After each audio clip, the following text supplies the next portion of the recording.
raconte. Christophe Ondelatte. Je vous raconte aujourd'hui l'enquête sur l'assassinat d'Arnaud Guis en 2010 dans l'Orne. Une histoire traversée par deux questions fondamentales. Serais-je capable de ça? Ou quelqu'un serait-il susceptible de me faire ça?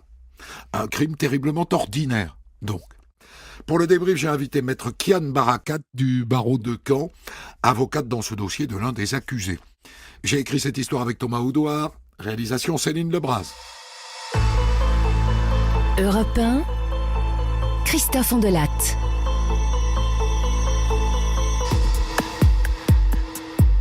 Le vrai début de cette histoire se déroule dans un supermarché de l'Aigle, dans l'Orne, au milieu des années 2000. Arnaud travaille au rayon boucherie et Mélanie à la poissonnerie. Et ce qui devait arriver arriva, le coup de foudre. Et 4 ans plus tard, 2 enfants. Le mariage de la carpe et du lapin, en quelque sorte. Mais est-ce qu'un poisson et un mammifère ont la moindre chance de s'aimer? Au-delà des apparences, je veux dire.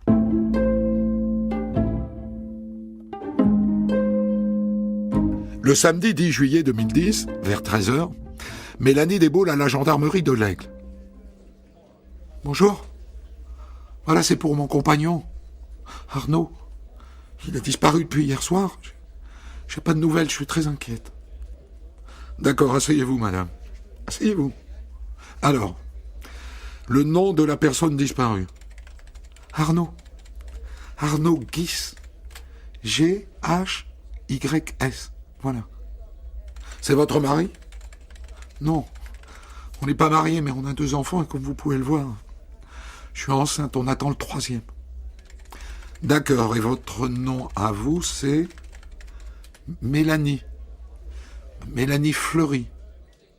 Elle explique aux gendarmes que la veille au soir, vers 10h30, Arnaud est allé boire un verre dans un bar de l'Aigle et que depuis il n'est pas rentré et qu'il ne répond plus au téléphone. J'ai appelé tous ses copains et toute sa famille. Personne ne sait où il est. Et aujourd'hui, il devait aller aider mon père à charger une remorque de bois. J'ai eu mon père, il n'y est pas allé. C'est pas du tout son genre, Arnaud. Et vous voyez une raison qui aurait pu l'amener à disparaître, madame? Non. Aucune, on est un couple et une famille heureuse. Pas de dispute, pas de fâcherie. Non. Vraiment aucune. Tout allait bien, il n'avait aucune raison de partir. Entendu, madame. Bon, nous allons alerter le parquet. Et selon toute vraisemblance, le parquet va lancer une procédure pour disparition inquiétante. Et on vous tient au courant. Il faudra probablement que vous reveniez vers nous. On aura besoin de toutes les informations que vous pourriez avoir. Entendu? Entendu. En attendant, Mélanie prévient sa belle-mère, la mère d'Arnaud, et elle diffuse un message sur Facebook à l'intention de tous ceux qui pourraient avoir des infos. Et voilà, la nuit arrive, Arnaud n'a toujours pas donné de nouvelles. Le lendemain, la famille et les amis se mobilisent pour faire le tour de l'Aigle et des environs. Ils cherchent la voiture d'Arnaud. Et c'est un cousin de Mélanie qui la trouve.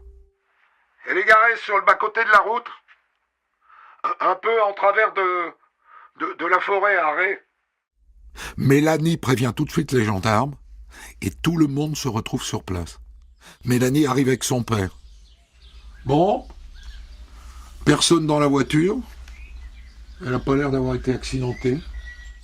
Et là, le père de Mélanie monte sur un talus. Il est là! Il est là! Le corps d'Arnaud est étendu dans une clairière pas loin de la voiture. Il porte un t-shirt rouge, il est étendu sur le dos, son pantalon est légèrement baissé et un de ses avant-bras masque son visage. Un gendarme soulève le bras. Des mouches s'envolent. Il est mort, Arnaud. Il est mort.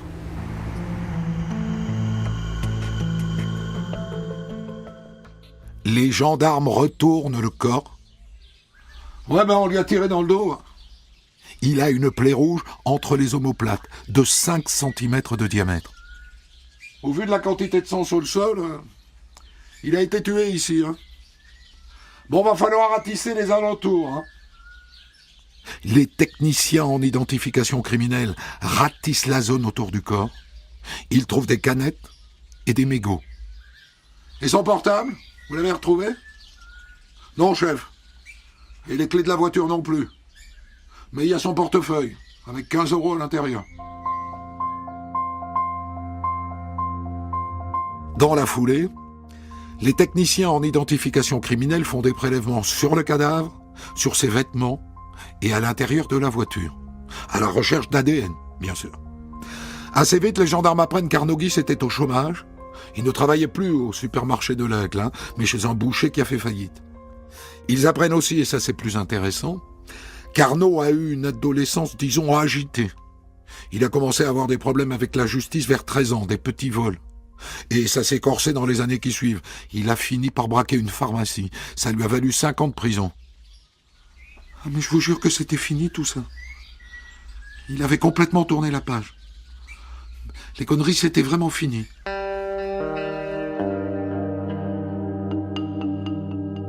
En fin de journée, les gendarmes appellent Mélanie, comme prévu. Ils veulent l'entendre à nouveau. Évidemment, madame, on cherche à comprendre qui a pu le tuer et pour quelle raison. Est-ce que Arnaud était en conflit avec quelqu'un? Non, sincèrement, je vois pas. Des problèmes de couple, peut-être? Non. Tout allait très bien entre nous. Bon, il buvait un peu. Mais bon, il était au chômage, c'était pas facile. Et d'ailleurs, il voyait quelqu'un pour arrêter l'alcool. Quand les gendarmes commencent à reconstituer l'emploi du temps d'Arnaud, son goût pour la picole se confirme. Le jour de sa disparition vers midi, il est allé une première fois acheter de l'agnole au supermarché. Et il y est retourné l'après-midi. Alors, voyons. Il a acheté une bouteille de whisky et une bouteille de rhum. Ah oui, du rhum et du whisky. Il aimait les trucs qui rendent aveugle. Vers 16 heures, son copain Damien a débarqué. Églou. Il faisait beau, les gamins jouaient dans la piscine gonflable dehors. Finalement, le copain Damien est resté pour dîner. Il est parti vers 21 heures. Mélanie a couché les enfants. Arnaud et Mélanie se sont collés devant la télé. Elle dit qu'ils ont fait une petite partie de jambes en l'air. Et que donc vers 22h30, Arnaud a annoncé qu'il allait boire un verre. Et il est sorti. Et elle ne l'a jamais revu vivant. Le problème, c'est qu'au bistrot de l'Aigle, le patron ne peut pas jurer l'avoir vu ce soir-là. Arnaud, je le connais, oui. Mais est-ce qu'il était là ce soir-là? J'avoue que je m'en souviens pas du tout. Du coup, est-il vraiment allé boire un verre? Quand il décortique les relevés de son portable, les gendarmes s'aperçoivent qu'à 22h56 précisément, Arnaud Guis a envoyé son dernier SMS à son copain Damien. Dis, tu peux chercher l'endroit où il était quand il a envoyé ce SMS? Ouais, pas de problème. Oh putain, il était pas à l'Aigle. Il était à Ré.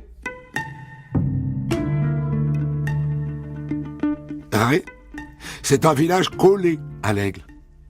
Mais c'est surtout l'endroit où on a retrouvé son corps. Confirmation qu'il a été tué là où on l'a trouvé.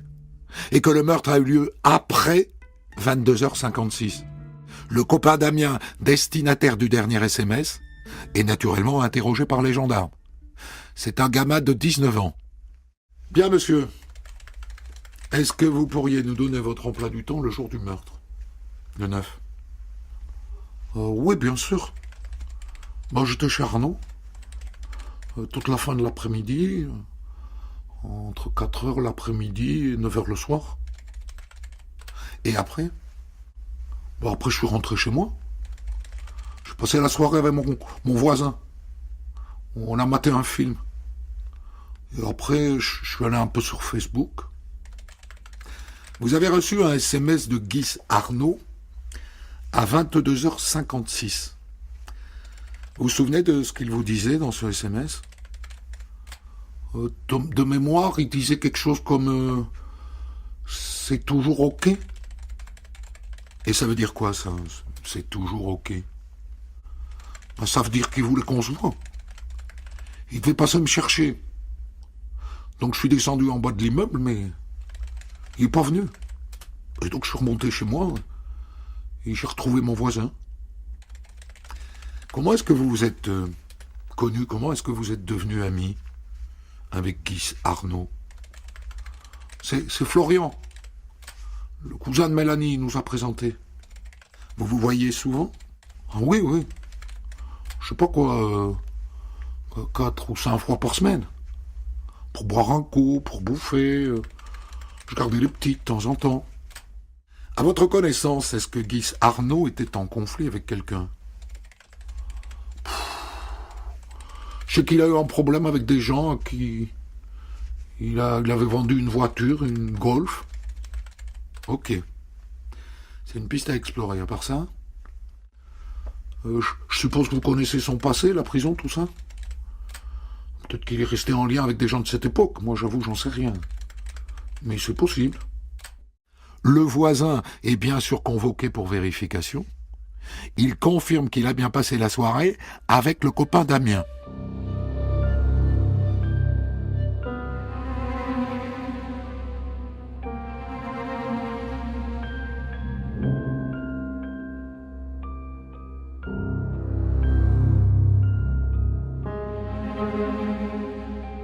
Là-dessus tombent les résultats de l'autopsie du corps d'Arnaud Guis. Alors, l'orifice d'entrée qu'il a dans le dos correspond à un tir de fusil de chasse, une cartouche de plomb de chasse numéro 4. C'est un gros calibre. D'ailleurs, les plombs sont tellement gros qu'ils sont restés à l'intérieur de la cage thoracique. Aucun orifice de sortie. À quelle distance, le tir? Je dirais 1 mètre. On le sait par les traces de poudre, ça. Et cause de la mort, docteur? Oh, c'est simple. Les plombs ont sectionné la moelle épinière, et ensuite le poumon droit qui a explosé, ça a provoqué un hémopneumothorax, et c'est de ça qu'il est mort. Il est mort tout de suite? Non, pas tout de suite. Je pense qu'il a mis une 20aine de minutes à mourir. Ah, une dernière chose. Il est tout à fait probable que le corps a été retourné.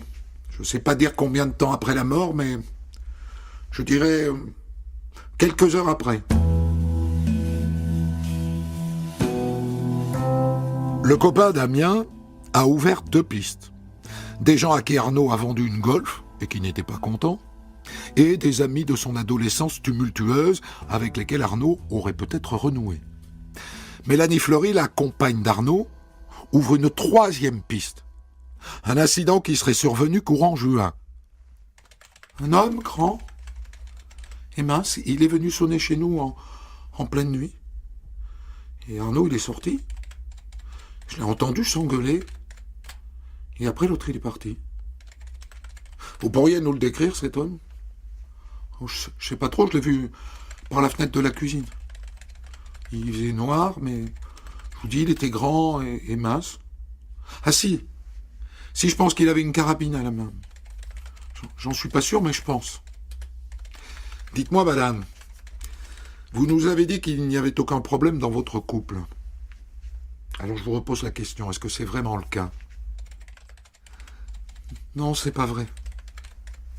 Il picolait pas mal, vous savez. Et un mec qui picole, ça devient vite violent.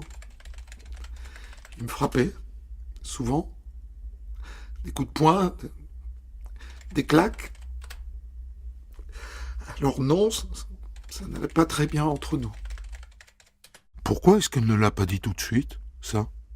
Pourquoi est-ce qu'elle a menti au cours de son premier interrogatoire en disant que tout allait bien? Parce qu'elle avait peur qu'on la soupçonne de quelque chose? Parce qu'elle n'avait pas la conscience tranquille? Pour tenter d'y voir plus clair, les gendarmes interrogent le père de Mélanie. Oh, c'est vrai qu'il pouvait être chaud, Arnaud, quand il avait bu. Je me souviens, un soir, il a carrément foutu Mélanie dehors. Avec un gamin qui avait 2 ans. En pleine nuit, alors qu'elle était enceinte. Il a fallu que j'intervienne. Ah ouais, un sale type, quoi. Le mort était un sale type. Et il n'y a pas que ça. Sa compagne Mélanie finit par lâcher qu'il avait une maîtresse. Il passait son temps sur Internet, sur des sites de rencontres. Il me trompait, ça j'en suis sûr. Il avait des maîtresses. Ça arrive souvent dans les enquêtes. À un moment donné, la victime, le mort, finit par passer pour un salaud. Le monde à l'envers. Et en général, voyez-vous, ça signifie que ceux qui l'accusent ne sont pas très clairs. Pas clairs du tout. Les gendarmes vérifient tout de même l'existence de maîtresse. Et un copain confirme.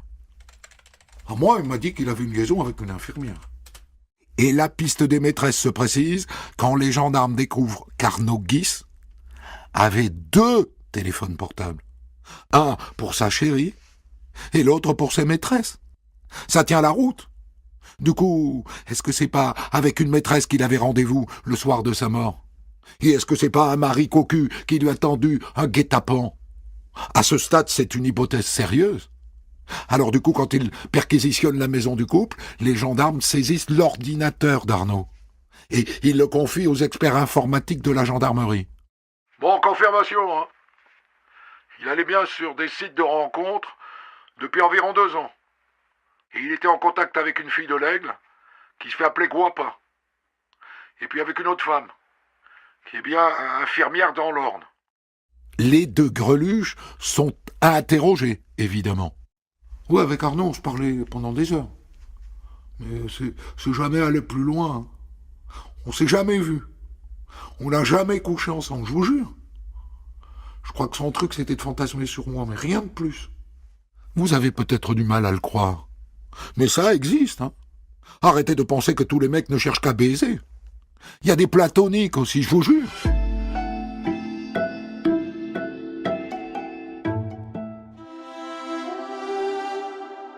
Onze jours après le meurtre, ont lieu les obsèques d'Arnaud Guis. Et les gendarmes sont là, bien sûr, à fureter. Ils prennent des photos, ils relèvent les plaques d'immatriculation. Ils sont convaincus que le meurtrier est dans l'entourage immédiat d'Arnaud Guis. Et pendant la cérémonie, un truc les intrigue, et pas que. T'as vu le copain Damien, là? Qu'est-ce qu'il fout au premier rang, collé à la Mélanie? Je me demande s'ils sont pas à la colle, ces 2-là. Et le doute se confirme quand les gendarmes découvrent que lui aussi, le copain Damien, il a 2 lignes de téléphone portable. Il n'en a jamais parlé de ça. Et pourquoi 2?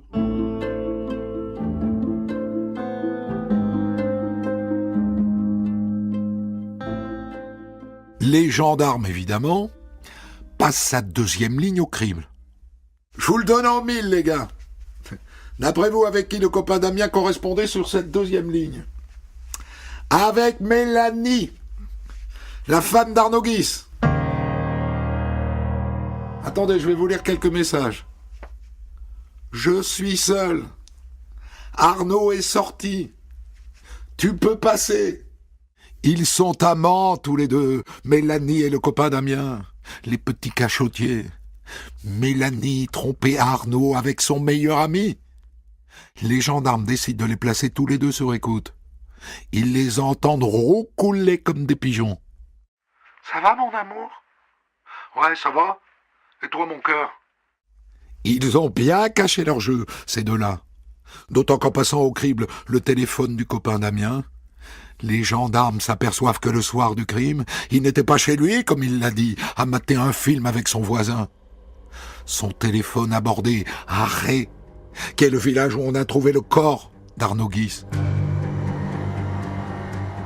Le salopard, il a menti depuis le début. Et de 1, il était l'amant de la femme du mort. Et de 2, il était sur les lieux du meurtre. À ce stade, le plus simple serait de les coller en garde à vue tous les 2.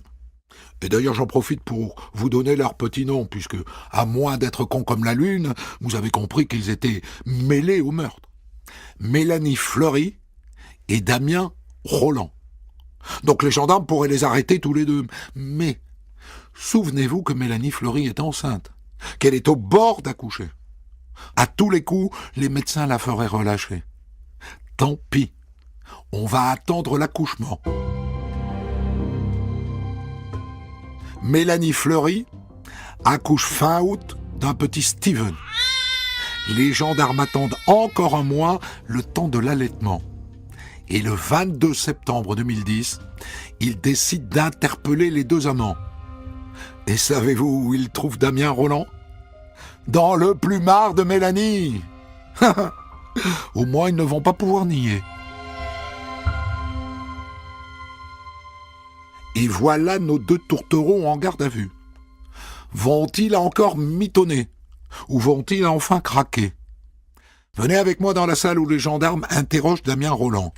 C'est moi qui ai tué Arnaud. Je l'ai tué pour Mélanie. Il l'a batté, ce salaud. Elle n'en pouvait plus. J'ai voulu la sauver, quoi. Bien. Bien, monsieur Rolland, on va pouvoir enfin avancer. Racontez-nous comment ça s'est passé. Ben, le soir du meurtre, je suis allé d'abord cacher un fusil dans la forêt, dans la clairière où vous l'avez retrouvé. Et comment est-ce que vous l'avez entraîné là-bas ? Je lui ai proposé d'aller cambrioler un pavillon de chasse à côté. Il avait besoin de thunes. Il m'a dit oui tout de suite. Et vous y êtes allés ensemble ? Non. On s'est donné rendez-vous à 10h30 du soir à un carrefour pas loin. Et puis après, on s'est garé devant la barrière, comme la voiture a été retrouvée. On est descendu. Et là, Arnaud, il avait envie de pisser. Moi, j'en ai profité pour aller chercher le fusil. J'ai fait 3-4 pas. Il était de dos. Et j'ai tiré une cartouche. Et après, je suis rentré à pied chez Mélanie. J'y suis arrivé à 1h du matin. Pour vous dire la vérité, j'avais envie de vomir à cause de ce que j'avais fait. Et Mélanie Fleury, quand elle vous accueille, elle est au courant ? Bien sûr qu'elle est au courant. Moi, j'avais envie de gerber, mais elle a voulu qu'on baise. La salope ! Je devrais peut-être l'enlever, ça. Par les temps qui courent, je vais me faire taper sur les doigts. Bon, tant pis, hein. Il n'y a que ça qui me vient à l'esprit. Je prends le risque. Alors voyons comment elle s'explique, elle, dans le bureau d'à côté. Vous saviez, madame, que votre amant Damien Rolland allait tuer votre compagnon. Oui, je le savais. Il m'avait dit comment il allait faire l'après-midi même. Et quand il est rentré le soir, après le crime, qu'est-ce qu'il vous a dit ? Il m'a dit... Ça y est, je t'en ai débarrassé. Mais vous n'êtes jamais allé sur place, n'est-ce pas ? Non. Enfin, pas le soir. Mais j'y suis allé le lendemain avec lui pour récupérer le fusil. Vous en avez fait quoi de ce fusil ? Damien, il l'a remis chez sa mère ou qu'il l'avait pris.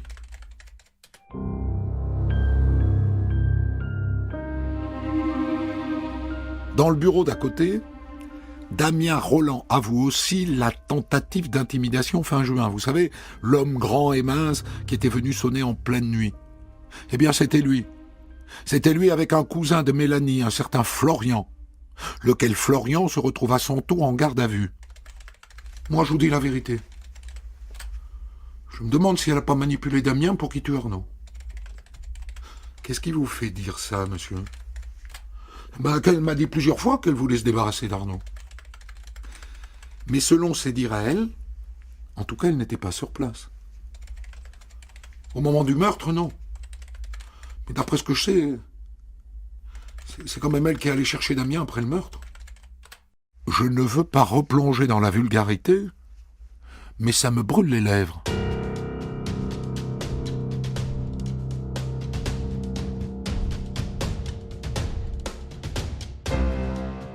Le cousin Florian révèle aussi aux gendarmes qu'il y a déjà eu une tentative de tuer Arnaud.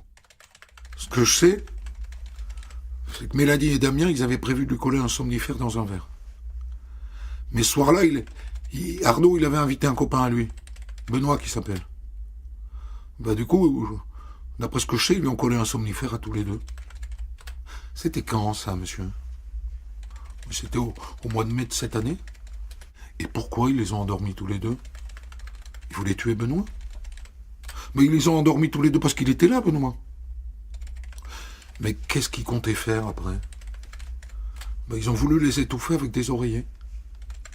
Et pourquoi ils sont pas allés jusqu'au bout? C'est des gaillards tous les deux, hein. Malgré les somnifères, ils se sont débattus. Donc ils sont pas allés au bout, quoi. Mais le lendemain, les deux, ils s'en souvenaient plus. Quand ils se sont réveillés, ils avaient des bleus partout. Et Mélanie, elle leur a dit que c'est parce qu'ils étaient bourrés et qu'ils s'étaient battus et qu'il avait fallu les séparer. Si je comprends bien, monsieur, c'est votre cousine Mélanie qui est l'instigatrice de cet assassinat. Mais bien sûr, oui. Vous savez, c'est elle qui décidait de tout. Hein. Damien, il était aux ordres, c'est tout.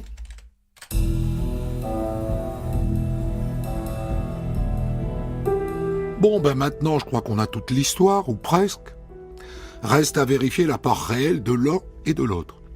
En attendant, ils sont mis tous les trois en examen. Damien Rolland pour homicide volontaire avec préméditation, c'est-à-dire assassinat. Mélanie Fleury pour complicité d'assassinat. Et le cousin Florian pour non-empêchement de crime. Les deux premiers filent en prison, le troisième reste libre.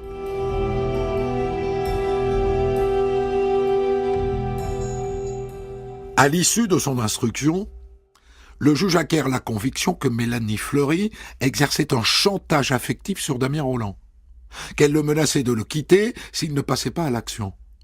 Et il pense aussi qu'elle est allée sur les lieux du crime, et que c'est sans doute elle qui a retourné le corps d'Arnaud.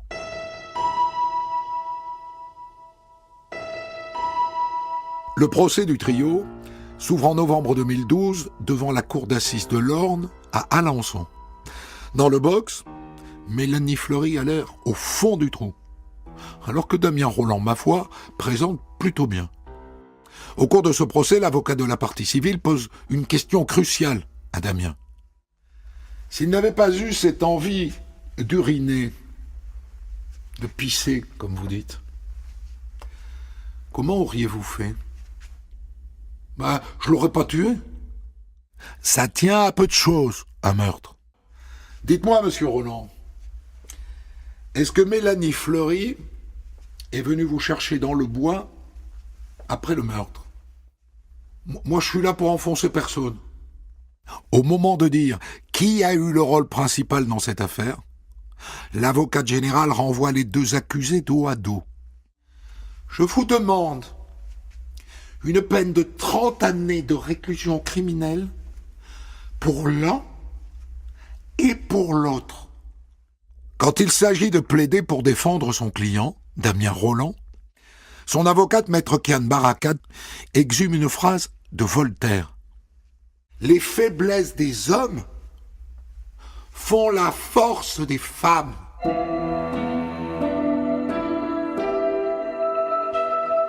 À l'issue, ils sont condamnés tous les deux à 20 ans. Et le cousin Florian prend 3 ans pour abstention volontaire d'empêcher le crime. Aucun ne fait appel. Les parents de Mélanie Fleury prennent en charge leurs 3 petits-enfants. Et aujourd'hui, toutes les semaines, ils amènent les 3 gamins voir leur maman à la prison. Et personne n'a cherché à vérifier si le dernier enfant de Mélanie était d'Arnaud ou de Damien.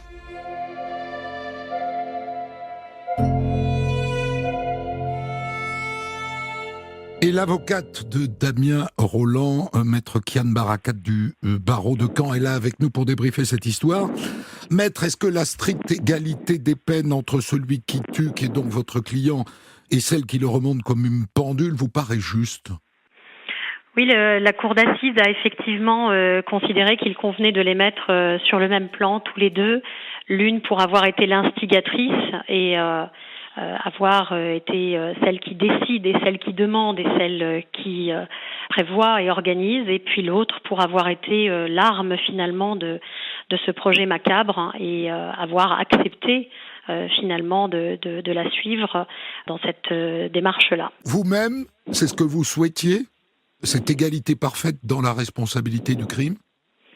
Non, il n'y avait pas de souhait de la défense particulièrement à ce niveau-là.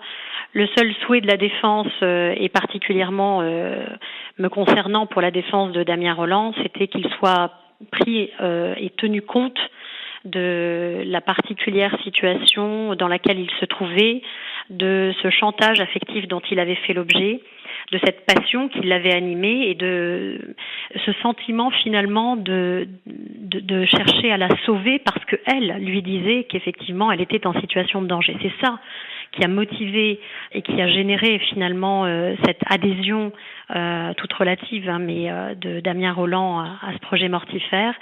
Et c'est ça qui effectivement, dont je tenais à ce que la cour d'assises soit pleinement consciente au moment de rendre son délibéré. Effectivement, il y a eu une diminution significative par rapport aux réquisitions du parquet. Oui. C'est ça que veut dire cette phrase de Voltaire, très jolie, que vous avez exhumée. Les faiblesses des hommes font la force des femmes. C'est rigolo que ça vienne de la bouche d'une femme. Mais oui, évidemment. Mais quand je plaide, je ne suis pas une femme, je suis avocat. Oui. Mais c'est vrai que, oui, parce que c'est vraiment toute la particularité de ce dossier, toute sa dynamique finalement psychologique. C'est ça qui fait le ressort de ce dossier. On a vraiment une femme qui était plus âgée, Damien Rolland. Ça faisait 17 jours qu'il avait 19 ans lorsqu'il commet les faits. Mélanie Fleury est effectivement plus âgée. Elle a plusieurs années de plus que lui. Elle est une femme. Et une mère surtout, et elle est dans cette ambiguïté qu'elle cherche à entretenir, de lui dire de manière récurrente qu'elle est battue, qu'elle est violentée, qu'elle est violée, et que un jour elle restera sur le carreau. Et donc j'avais le sentiment qu'effectivement elle avait appuyé sur un bouton qui était un bouton très précis, très particulier, puisque dans l'histoire de Damien Rolland, on retrouve effectivement une mère violentée, on retrouve un petit garçon complètement impuissant et lui-même victime de violence, et on retrouve effectivement cette dynamique psychologique de cette angoisse d'abandon et cette volonté vraiment d'essayer de sauver cette mère comme lui, personne n'a pu sauver la sienne. Vous diriez qu'il était sous emprise ? Oui. Vous iriez jusque-là ? Oui, je pense, parce qu'on a vraiment un moment qui est un déclic, qui est le moment de la garde à vue. Et on voit à travers, alors à ce moment-là, il y a déjà de nombreuses années, on est avant la réforme qui permet maintenant aux avocats d'être présents aux côtés des clients, effectivement, au cours de la garde à vue, au cours des auditions. J'avais rencontré Damien Rolland à la gendarmerie de l'Aigle pour faire un entretien, mais il était seul au moment des auditions. Et on voit à travers la retranscription qui est assez remarquable, assez précise des enquêteurs, on voit effectivement vraiment une dynamique qui se modifie. On voit vraiment quelque chose qui change à la faveur des révélations que fait Damien Rolland, à la faveur également des révélations que lui rapportent les enquêteurs de ce qui se passe de l'autre côté dans l'autre bureau pour Mélanie Fleury. Et on voit vraiment, ça monte en puissance, il pleure beaucoup, il fond en larmes, et à un moment donné, il a même une explosion d'incompréhension qui se manifeste physiquement, où il comprend que finalement, en fin de compte, elle s'est servie de lui. Donc oui, je pense, c'est d'ailleurs un garçon qui est décrit comme extrêmement gentil et très serviable et très influençable. Donc oui, j'ai ce sentiment-là, oui. Est-ce que cette emprise existe toujours au moment du procès ? Est-ce que vous avez le sentiment que lui est toujours amoureux d'elle ? C'est un peu compliqué. En tout Parce cas, il dit cette phrase, je ne veux incriminer personne. On a même eu plus que ça. On avait même Mélanie Fleury qui disait qu'elle l'attendrait en quelque sorte. Donc c'était vraiment aller loin. Elle continuait d'ailleurs à lui écrire. Lui a pris de la distance. Au moment du procès, je pense que c'était encore frais, c'était encore récent, mais on peut dire qu'à la faveur des années qui se sont écoulées, vraiment, il y a cette distance et vraiment ce besoin de reconstruction à distance de tous ces événements et de cette personne qui se sont faites, et je pense que c'est salutaire, oui. Ils ont été tous les deux condamnés à 20 ans, oui. Donc ils doivent être à peu près aujourd'hui libérables tous les deux en conditionnel. Elle est sortie, elle ? Alors, j'avoue que j'ignore quelle est sa situation carcérale. Pour sa part, alors, il faut savoir qu'ils faisaient l'objet tous deux donc d'une période de sûreté de 10 ans. D'accord. 10 ans, donc. On n'est pas loin. On n'est pas On loin. n'est pas loin, ce d'autant qu'on a obtenu des réductions de période de sûreté pour Damien Rolland parce qu'il se comportait extrêmement bien et qu'il se projetait bien également dans l'avenir. Donc oui, bientôt on y sera. Est-ce que vous pensez qu'il a vraiment vomi après la commission des faits? J'en ai raconté des histoires criminelles. Je n'ai jamais entendu un assassin, et là il s'agit d'un assassin, pas d'un meurtrier d'occasion, dire qu'il a vomi après le geste. Alors oui, j'en ai absolument la conviction et c'est d'ailleurs quelque chose qui est assez fidèle à la narration des événements et des faits. Damien Rolland est pas quelqu'un, c'est pas un dissimulateur et c'est pas voilà. À partir du moment où effectivement il était pris de toute façon dans une stratégie qui le dépassait totalement et qui n'était pas du tout conforme à sa volonté et à ses aspirations. Et donc à partir du moment où elle a commencé à raconter l'histoire, tout était effectivement conforme à ce qui a pu être vérifié. Et ce point-là en particulier est authentique et c'est vrai qu'il est assez révélateur.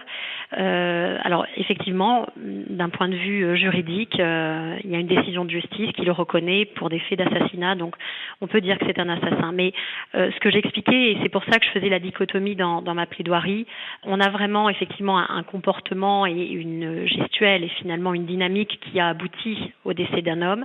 Mais en réalité, sur le plan psychologique, on n'a pas du tout quelqu'un qui voulait la mort de cet homme. D'ailleurs, il le dira, il a ôté la vie à un père de famille, lui qui n'a jamais pu connaître son père et avoir effectivement une vie de famille. C'est quelque chose, c'est une souffrance qui demeure et qui demeurera toute sa vie. Donc oui, il y a cette culpabilité qui physiquement se traduit par cette émotion irrépressible, effectivement, voilà, il s'arrête sur le bas-côté et il vomit. Il vomit. Et ensuite, il vomit ce qu'il vient de faire. Lorsqu'il se retrouve en garde à vue, ça non plus, je ne l'ai pas vu souvent, il avoue tout de suite. Oui. Il ne cherche pas à finasser du tout.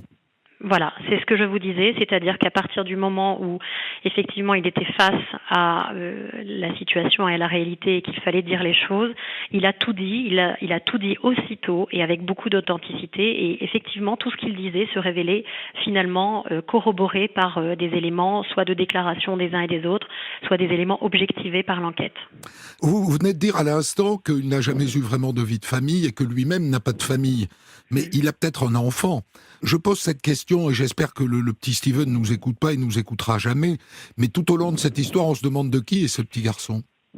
Oui, je comprends. La question est restée un peu en suspens également, planant un peu sur les débats d'assises. Enfin, il n'y a pas que cette question-là qui est restée à planer, mais lui se sent assez au clair par rapport à ça et il n'a pas envie de savoir. Pour l'instant, c'est pas une démarche. Il a vraiment le sentiment. Enfin, Mélanie lui a toujours dit que c'était pas son enfant et il en est resté à cette croyance-là. Ce que j'entends, maître Barakat, c'est que le procès a eu lieu il y a 8 ans, 9 ans, que vous continuez à le voir. Oui, c'est le cas. Oui, je continue à être son conseil. Il me fait l'honneur de me confier encore la défense de ses intérêts. Oui. Et effectivement, j'ai des contacts réguliers avec lui. C'est-à-dire, vous allez le voir au parloir à quel rythme ?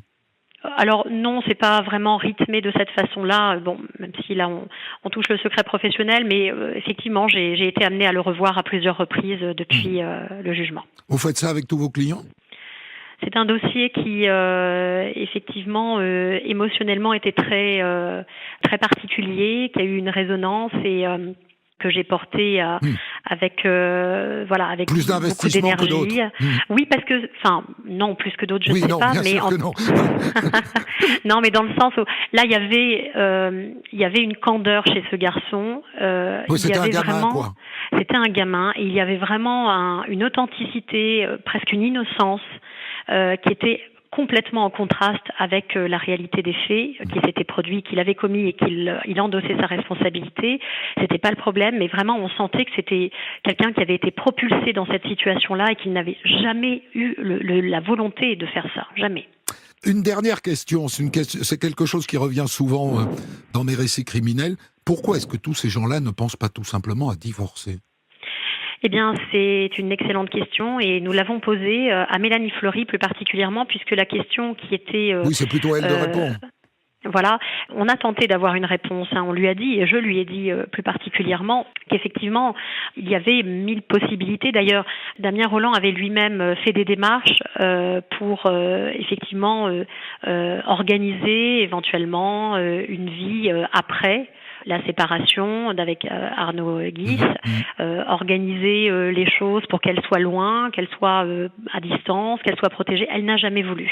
Elle a toujours dit que tant qu'il serait vivant, finalement, eh bien le problème demeurerait. Et effectivement, on voyait poindre le fait qu'elle souhaitait qu'il soit supprimé. Redisons-le à tous les maris qui ne veulent plus vivre avec leur femme, à toutes les femmes qui ne veulent plus vivre avec leur mari. Le plus simple, c'est de divorcer, que de passer 10 années ou 15 ou 20 en détention. Je vous remercie infiniment, Maître Barakat du barreau de Caen. Des centaines d'histoires disponibles sur vos plateformes d'écoute et sur europe1.fr.